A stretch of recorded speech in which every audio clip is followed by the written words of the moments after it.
ছুটির দিনে সকাল থেকেই প্রার্থীরা ব্যস্ত সময় পার করছেন নির্বাচনী প্রচারণায়। ভোটারদের বাড়ি বাড়ি গিয়ে কুশল বিনিময়, পথসভা, লিফলেট বিতরণ ও উন্নয়নের প্রতিশ্রুতি দিয়ে সমর্থন আদায়ের চেষ্টা তাদের। বিস্তারিত জানাচ্ছেন অর্ণব নাসির। ত্রয়োদশ জাতীয় সংসদ নির্বাচনকে সামনে রেখে রাজধানী সহ সারা দেশে বইছে নির্বাচনী হাওয়া। শুক্রবার ছুটির দিনেও প্রচারণায় ব্যস্ত সময় পার করছেন বিভিন্ন রাজনৈতিক দলের পাশাপাশি স্বতন্ত্র প্রার্থীরাও। ঝালকাঠি ১ আসনে নির্বাচনের মাঠ চষে বেড়াচ্ছেন স্বতন্ত্র প্রার্থী ব্যারিস্টার মঈন ফিরোজী। হাঁসমার্কার প্রতীক নিয়ে নেতাকর্মীদের সঙ্গে নিয়ে বিভিন্ন এলাকায় ব্যাপক নির্বাচনী জনসংযোগ চালিয়ে যাচ্ছেন। সকাল থেকে শুরু করে বাইপাস মোড় সহ বিভিন্ন জনগুরুত্বপূর্ণ এলাকায় ভোটারদের সঙ্গে মতবিনিময় করেন তিনি। আগামী দিনে সন্ত্রাস মুক্ত এবং এই অঞ্চলের মাদক মুক্ত সমাজ আমরা দেখতে চাই। এদিকে সিলেট ফেঞ্চুগঞ্জ ৯০ মেগাওয়াট জেটিঘাটে আসন্ন জাতীয় নির্বাচনকে সামনে রেখে সিলেট ৩ আসনে বিএনপি মনোনীত প্রার্থী মোহাম্মদ আব্দুল মালিকের সমর্থনে উঠান বৈঠক অনুষ্ঠিত হয়।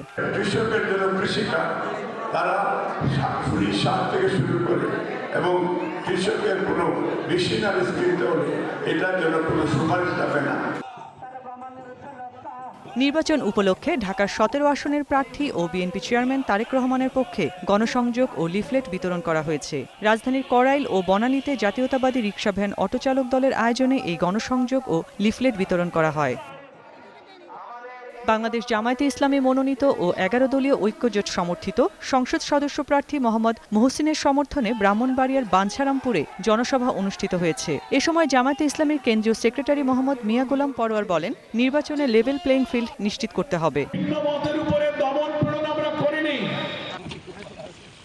সকালে নিজের নির্বাচনী আসনে গণসংযোগ করেছেন সুনামগঞ্জ ২ আসনে জামায়াত প্রার্থী আইনজীবী শিশির মনির।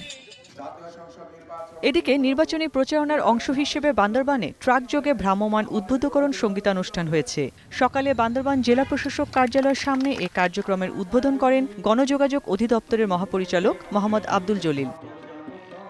এছাড়াও মাগুরায় গণভোট প্রচার ও ভোটার উদ্বুদ্ধকরণে ইমাম সম্মেলন অনুষ্ঠিত হয়েছে।